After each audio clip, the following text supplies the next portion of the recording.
let's get on to more interesting things. If I were Craig Ferguson, who I would love to be one day in the life of Craig Ferguson, if I were Letterman, Leno, Conan in the good days, if I were Joan Rivers on even a bad day, wouldn't be so bad, and I gave opinions, if I maliciously made fun of somebody. Joan Rivers is scathing, we know that. Her comedy is not only blue, it's really edgy, and she not only uses language, but she really pulls people apart. Don Rickles, another example. Lenny Bruce. Lenny Bruce, okay, just skewering people. Howard Stern. Exactly, skewering people in the worst possible way. Do they have a pack of lawyers sitting next to Howard Stern's radio mic? Thank you, Ben Ratner, for the loan of the mic, by the way.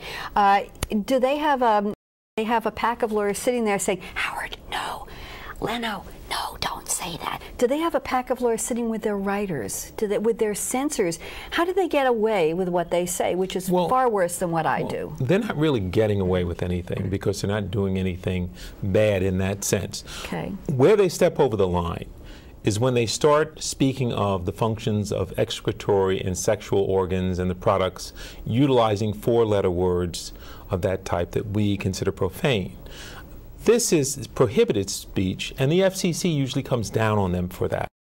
The next thing you'll know is they'll be fined by the FCC. You've probably seen instances where Howard Stern used four-lettered words. Yes. He's one of the most recent ones. Sure has also had a problem with that. Well, the FCC has actually fined them, and there's been litigation about the specific four-letter words that they've used. Right. Excretory words, sexual act words. And those are words that the FCC has identified as being prohibited speech. And for the FCC to control that is not a violation of freedom of speech. Really? Now the extent but that's not opinion. That's just saying. The extent of the control, if people were to say this at a party and they offended somebody in the room, would that be something the FCC would have no? No. Okay. The Federal Communications Commission just deals radio with broadcast. That's all. What about internet?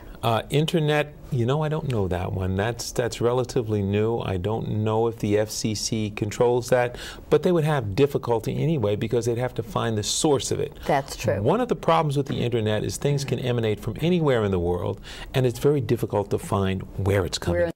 Webcams. That's correct. Live webcams. That's correct. Very interesting. So it's a problem. So what would I have to do in the show to be fined by somebody for saying something? What if I told you, David, I really love that blue shirt you're wearing, but Pete Harkness, my cameraman, that really is a horrible color blue. Can Peter, I said it on the air, I love you, Pete.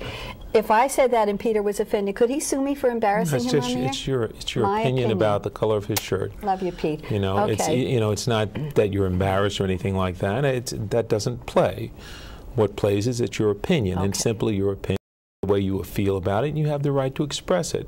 Freedom of expression includes being able to burn the American flag even. You see, this was something back in the 60s where, you know, at first we thought that this was going to be, by the publicity and what the courts were doing, something that would be punished severely. But the United States Supreme Court changed that.